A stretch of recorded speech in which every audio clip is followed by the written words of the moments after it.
So I'm back at Renner Auto. I'm here with Jason, and things have genuinely kind of multiplied since I was here last time. We're here for an update on his Speedsters and to see what has changed in 2 years. Well, it's been 2 years. It's been 2 years, Scott. It's flown, mate. It's absolutely flown. So I thought it'd be good to get you out, have a look at what we've been doing for the last 2 years. When I think back at the video, I had a look recently at what we went through and the parts we had. We've come a long way. We're 12 cars in, delivered 12 cars. Very happy with the response. Cars are running around in multiple states within Australia, which is terrific. Going through with the clients compliancing on the cars for New South Wales, Victoria, Queensland, and soon some other states has been a lot of fun. The team's done a great job on getting those cars in, getting them to the clients, setting up some service partners in remote locations so that the clients can have their cars serviced was also enjoyable. Found some really great partners. Thought we'd use today as an opportunity to give people a bit of a look at the vehicle under the skin. Last time we only really had a couple of parts, so we'll show some of the components and also some of the technology behind things. Our 3D printing use, like in a lot of companies, has really exploded. Large format and small format printing, and the move of our cars to a full pre-preg carbon fibre body is a massive achievement for us. We've got some of the preliminary panels here, but also just the braking package, the suspension package, really getting the opportunity to give people a bit of a small introduction to what we're doing in that area. I thought would be ideal. So I thought this is the whole assembly here. We could have a quick look at the chassis system and then possibly some of the 3D printing that supports a lot of the alignment and a lot of the jigs and fixturing, and also some of the final components on the cars. So regarding the 3D printing, I thought we could start at a real traditional, pretty well proven approach that most people may take. These are really small components, which I reckon most companies are doing the 3D printing of this scale. So we've designed our own engine lid hinges and hood hinges, which are based on the original hinge.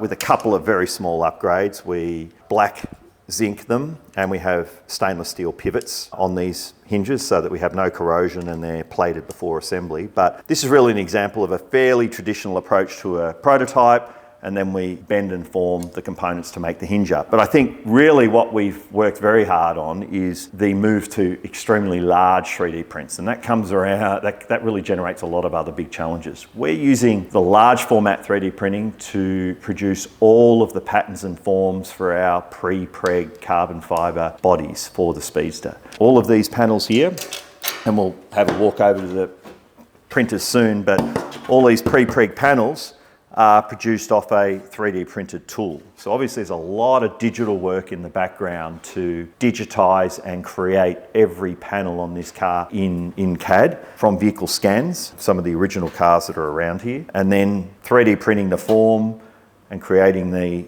carbon fibre tooling to produce pre-preg parts. So I thought we'd have a look at the machine that we're using. I don't think we had that 2 years ago. Definitely not. Definitely not. They're bred in there. Correct. They sort of like print each other, I think. So we've got quite a few of them now. This is really what people do generally fairly easily. And what we'll go and show you now is really some of the large format 3D prints. Okay, so this is a bit larger than the traditional 3D print. This is predominantly made out of 4 prints. So we've got one here, one here, one here, and one here. So it echoes a bit when you're in here, but that is the rear of Speedster carbon fibre tool, buck that's producing the tool. So printing at this scale presents generally a lot of challenges in terms of maintaining shape, maintaining scale. Also the assembly process that you use to make sure that you don't get builds up of errors is really critical. The CAD modelling behind this is no small feat. To create these A-class surfaces of the 356 based on, or the Speedster based on a scan was a lot of work. But now that we have that asset very well established over many years, printing these parts to produce these forms is working out really well. We could have a quick look at the machines. They run pretty much 24/7 producing some of these large parts. These are the printers that are printing those large format prints. So these are heavily modified Modix units. There's really no Modix left in them apart from some of the chassis parts. So all the software, gantries, IDEX heads, that's all custom built equipment.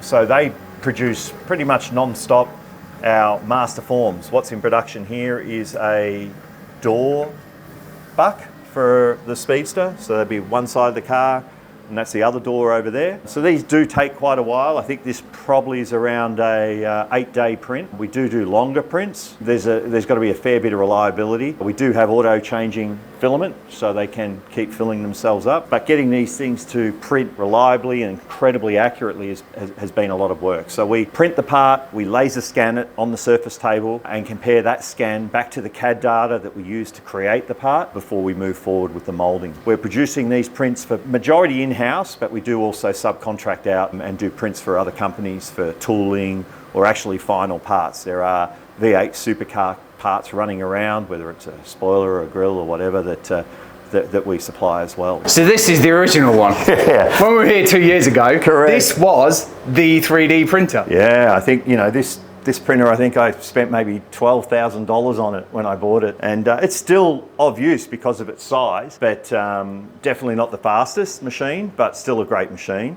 But now we've moved on to the Bamboo H2D, which was released last week. That machine prints our carbon fibre reinforced ABS tooling that you'll see on some of the panels on the car. So we've got another little Bamboo down there. But the 3D printers, if you're working in a digital world like we do at Renner, everything is digitally created. These things are great for datums, referencing, but also for a lot of the interior parts and also some of the engine bay parts. We're using high temp materials for some of the fan shrouds and other parts on the vehicle. But definitely 3D printing's been a big enabler for us, as it has for many companies. It's just the big scale that we've moved to, I think, is a little unique. So I thought we could have a quick look at the semi-unibody that we produce on the Speedster. Again, last time we just really only had a bunch of laser cut parts. So what you're seeing here is we build in a batch our Speedster semi-unibody. We've really adopted a lot of original car traits, whether it's a jack point, hinge points, A-pillar seals. The vehicles use factory door seals, factory hood seals, factory hinges, a lot of factory parts in terms of really making that extra step for authenticity where it counts. Where we start to deviate, which, you know, a lot of people that know a 356 or Speedster body will start to see a deviation in a number of areas. Those deviations are required to fit our double A-arm front suspension, our 964 derived rear semi-trailing arm system. So we're really injecting a very latest tech suspension system into these cars, which generates a great road holding and great performance vehicle. We have a module here that incorporates a lot of the fixing points for steering, suspension. It's a very integrated system. You know, only a touch over 200 kilos. So it's a highly torsionally stiff assembly in excess of 10,000 Newton meter per degree, in excess of. So for an open car, very good. That's before our panels are bonded to it. So, you know, some of the details in terms of the rear sheet metal, rear bumper pickup points, all the rest. It's a highly engineered product. If you have a look underneath, all the suspension mounting points for the 964 style rear arms, that's all incorporated. Front and rear anti-roll bars. It's been a ton of design work. We've injected a lot of engineering hours into the vehicles, and the evolution really has been quite rapid. They're designed for left-hand and right-hand drive, so we will be moving to other markets with the vehicles. They've been developed to accommodate many of the regulations we require in other countries with regards to side intrusion and the door lock mechanisms and stuff like that. So a lot of FEA. This whole module's been fully FEA'd. I think the team should be congratulated for the work they've really done on designing this module. So I thought we could use this opportunity to have a look at some of the details that are on the vehicles. Since last time we really only had a bunch of parts. Scott's driven a car, but really getting the opportunity to see them at this level under the skin, I think is terrific. There's a few changes on this car compared to what Scott drove, but you know, the vehicles look identical from one car to the other. I mean, they're all authentic Speedster vehicles in terms of their shape, but underneath we've made some slight changes. So the front suspension was always double A-arm coilover, Shockworks coils, specifically for the vehicle. But due to the increased volume that we're producing, we've had to make some changes to increase the throughput in production. So forged upper control arm, CNC machined lower arms. which really are providing lower unsprung mass. This is our custom arm, everything's custom. We're pretty proud of that. Went through FEA, 4G bump, you know, some pretty stringent testing. We've got a larger 6-pot front caliper with vented rotors now, which is, again, fitting that within a 15-inch wide 5 rim definitely takes some careful engineering from a packaging point of view. But that's where you can start to see the front anti-roll bar now. If we stay at the front, you can start to see some of the carbon B panels. So these are all pre-preg panels. The rest of the pre-preg panels are on the way, so the full main front clamshell. But again, some slight changes in the front. Factory style fuel tank, giving us a bit more capacity.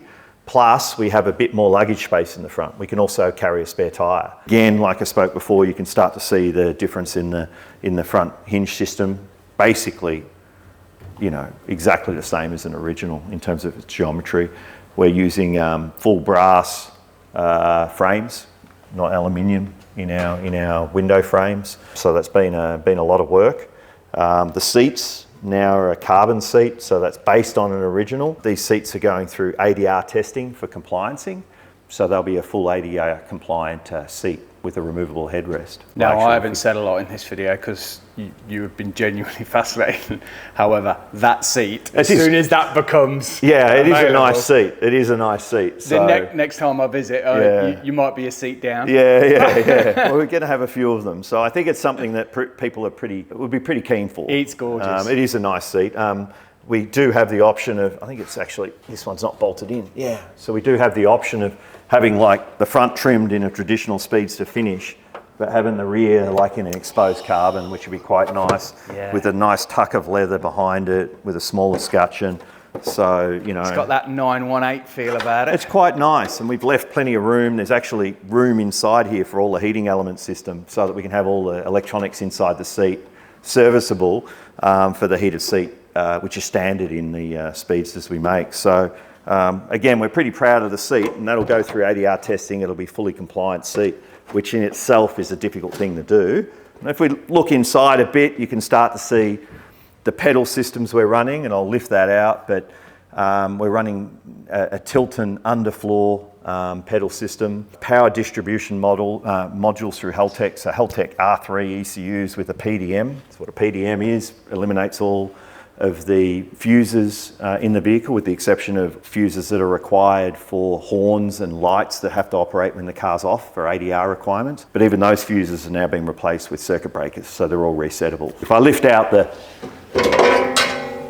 floor plate here, you can start to see the underfloor Tilton master system with the balance bar.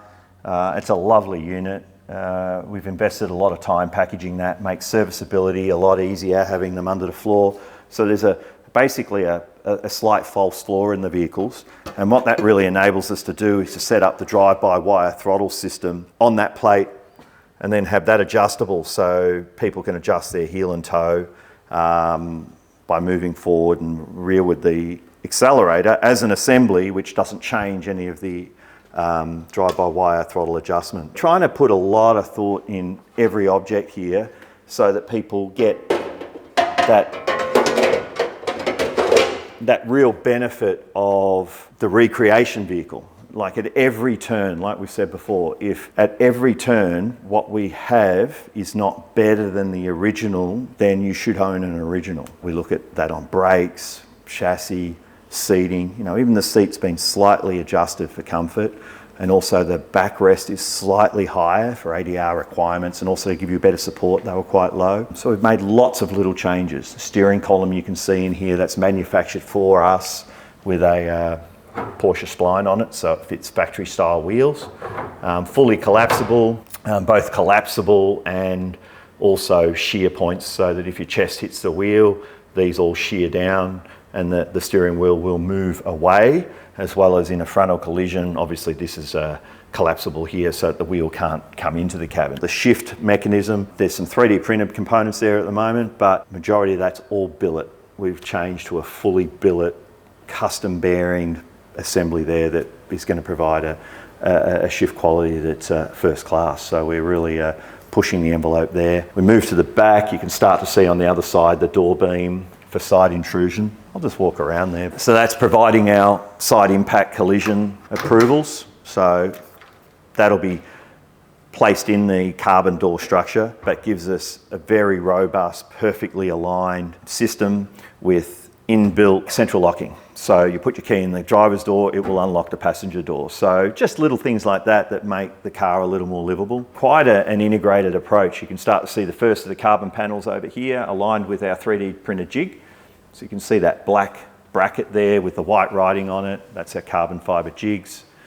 So the panels are really individual panels that we bond into the car. A little similar to an original, but all just changed slightly for increased cabin room and better integration with our revised layout. All the seatbelt mounting points are compliant, up high, 3-point, all to spec. Again, we're still using our electronic handbrake system, which is in the back if we move to the engine area here. So we've got the same 2.5 litre horizontally opposed engine. We have changed the intercooler a little. So the intercooler used to reside on the top of the engine.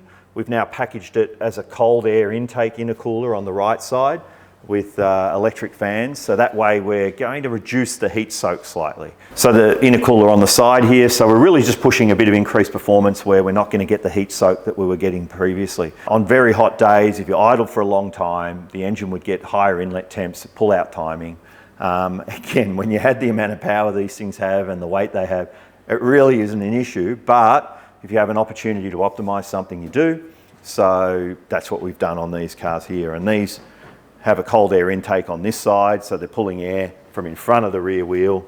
There's a duct that will be coming in here that pulls the air in to the intake before it goes through the turbo and the intercooler. You can see some of the rear suspension here.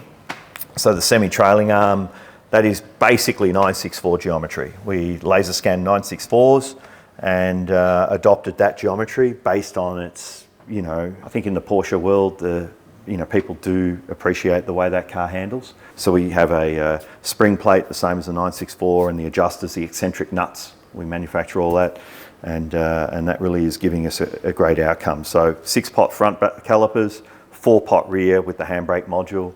Again, like I said earlier, the electronic handbrake we utilised on the cars since inception is there.